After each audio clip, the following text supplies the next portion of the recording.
వసంత పంచమి పర్వదినంతో UP Prayagraj మహాకుంభమేళాకు భక్తులు పోటెత్తారు. వేకువజాము నుంచే సంగమంలో పెద్ద ఎత్తున అమృత స్నానాలు కొనసాగుతున్నాయి. పవిత్ర అఖాడాలకు చెందిన మహామండలేశ్వర్ల సారథ్యంలో వందలాది మంది సాధువులు, యోగులు, నాగాలు ఊరేగింపుగా పుణ్యస్నానాలు ఆచరిస్తున్నారు. జునా అఖారాకు చెందిన ఆచార్య అవధేశానందగిరి మహారాజ్ మూడో అమృత స్నానానికి నాయకత్వం వహించారు. ప్రపంచ క్షేమం కోసం ప్రార్థించినట్లు పంచాయతీ అఖాడకు చెందిన నింజని స్వామి భవేంద్రగిరి చెప్పురా తెల్లవారుజాము నుంచి ఇప్పటి వరకు సుమారు 62 లక్షల మంది అమృత స్నానాలు చేసినట్లు యూపీ అధికారులు తెలిపారు.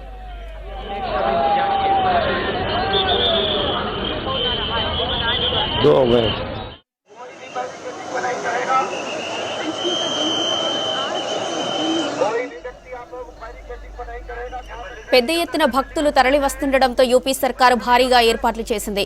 మౌని అమావాస్య తొక్కిసలాటను దృష్టిలో ఉంచుకొని భద్రతా ఏర్పాట్లు కట్టుదిట్టం చేసింది. అమృత స్నాన్కు ముందు జీరో ఎర్రర్ ఈవెంట్ నిర్వహించారు.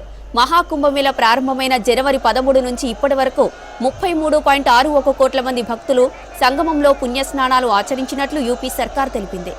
మరోవైపు ఈ నెల 5వ తేదీన ప్రధాని మోదీ మహాకుంభమేళాలో పాల్గొని పవిత్ర స్నానం చేయనున్నారు.